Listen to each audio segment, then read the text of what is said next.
Lauren Harper, how are you today? Hi, Billy. I'm good. How are you?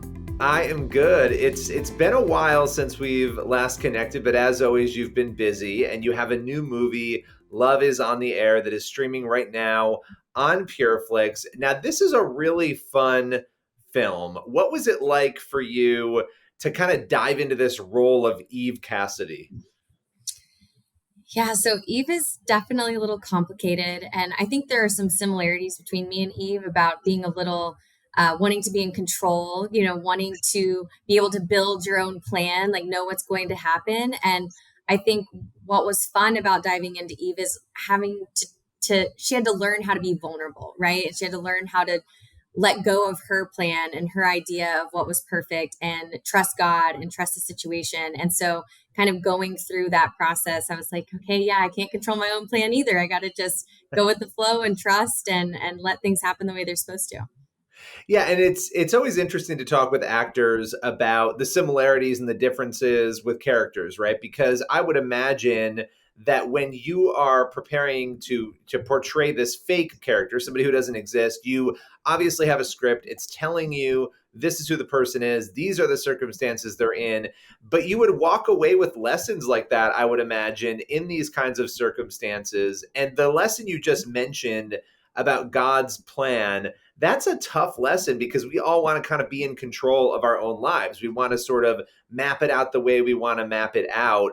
And in the movie, Eve really struggles with that. And so if people have not seen it, we want them to watch it. If people have seen it, they know what we're talking about here. What was it hard to bring that to life, or were you able to kind of pull from your own experience and the similarities you saw to actually get that lesson moving for people?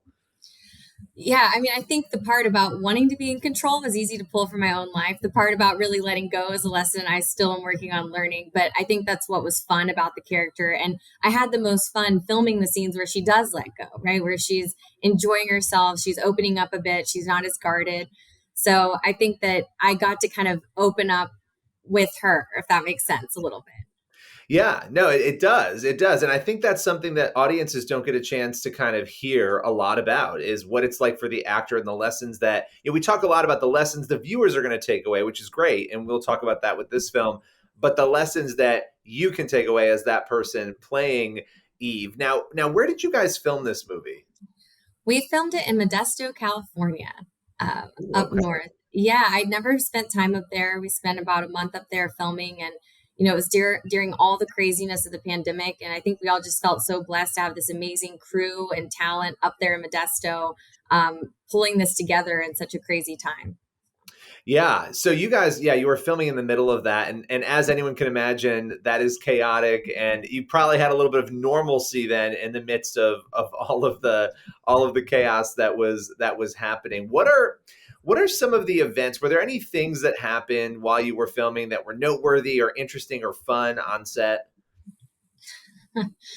I mean, I think that Jason, who plays Adam, and Ian, who plays Jamel, are just really, really, and Max plays Biscuit. They're just funny guys, right? So having to spend a lot of time with them in a room, like funny stuff is going to happen. And they're all musicians. So Ian recorded a song about even Jamel on his piano, and we would sing it together, which was pretty amusing. And trying to think what else. I guess at one point we were filming a really serious scene, and Ian was on pause for a callback for a commercial. And so he put them on pause, film a little bit of the scene, and then like open his phone back up to do his audition. And that really gave me the giggles because it's just like, as actors, we're always trying to find jobs. We always want to be working. And so sometimes you're doing crazy stuff like that, doing two things at once. Balancing numerous things like filming a movie and trying to get a commercial. That's Yeah. Yeah. so let's talk a little bit about your journey too, because obviously the Pure Flix audience has seen you in other projects. This particular project, it's a very big lead role, and that is really exciting. And it's a fun film with a lot of great messaging. But let's dig into your background a little bit. What for you made you want to go into acting? Where did this sort of desire come from?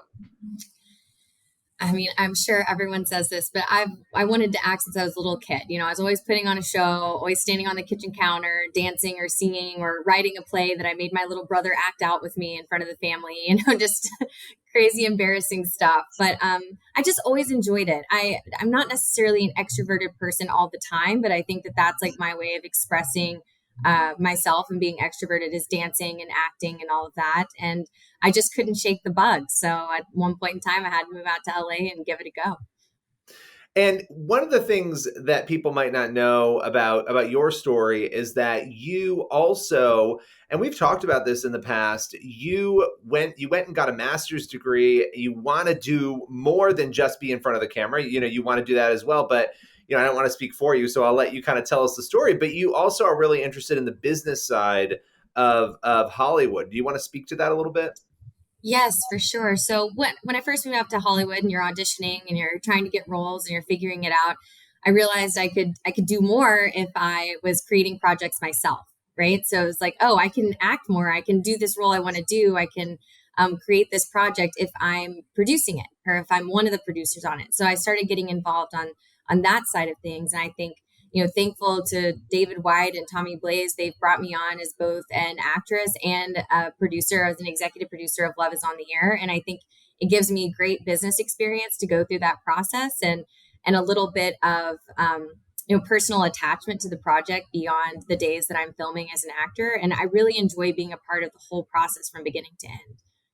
Yeah, and in the case of Love is on the Air, this is a film, obviously you can speak to multiple sides of it then, right? This is a movie that is a little more personal when you have that sort of back end experience on it. The front end, of course, actors always want to talk about the movie, they want to present the movie, they want to get people interested in it. But this is a film, again, that deals with I think second chances, but also perseverance. But the big thing is that recognition that God has a plan, and it might not be what our plan is. And sometimes we are going to be knocked over the head and surprised by things. And that's what I really walked away from with this movie. And it happens in all different ways. In this particular film, it's love, right? That is the thing that kind of pops up and surprises people. What for you is success at the end of this movie in terms of what the audience thinks and feels?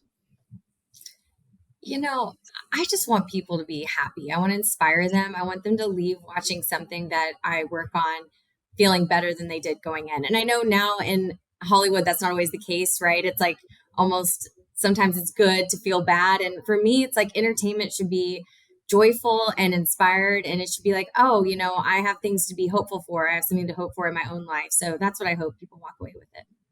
Yeah, and that's a rare, again, that's kind of a rare thing. It happens in some projects. And I guess one of the questions that comes to mind as you're talking about that, is it ever difficult? And if so, take us through, as somebody who is looking for jobs in Hollywood, wants to work, wants to act, when there's a dearth of those kinds of roles, is that ever a challenge? Are there times where you have to say, oh, I really would love to do that project, but I can't?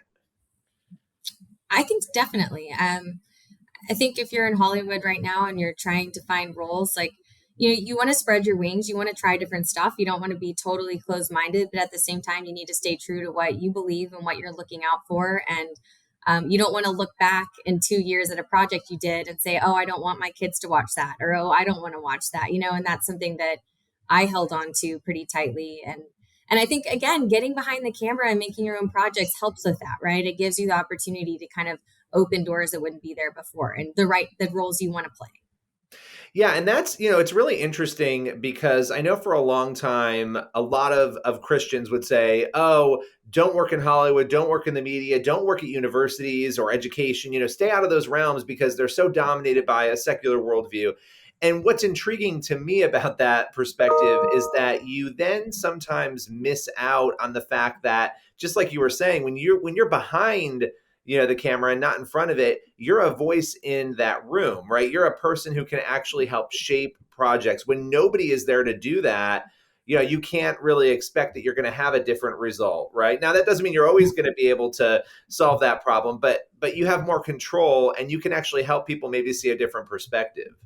Yeah, I mean, I think the media needs Christians and people just in general that want to inspire people and lift them up and give them hope. Like staying away from it doesn't solve the problem. That just leaves a hole where so we could be filling it and creating these positive projects. So I think, Pure Flix is doing a great job of kind of trying to step in there and make content that fills that void, and not back away from it because it's scary, because there's different viewpoints in the industry, but make their own viewpoint and make a positive one.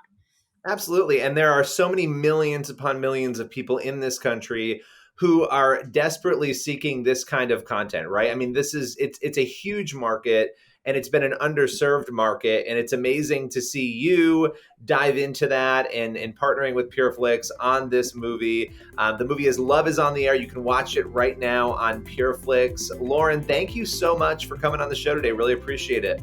Yes, thank you, Billy.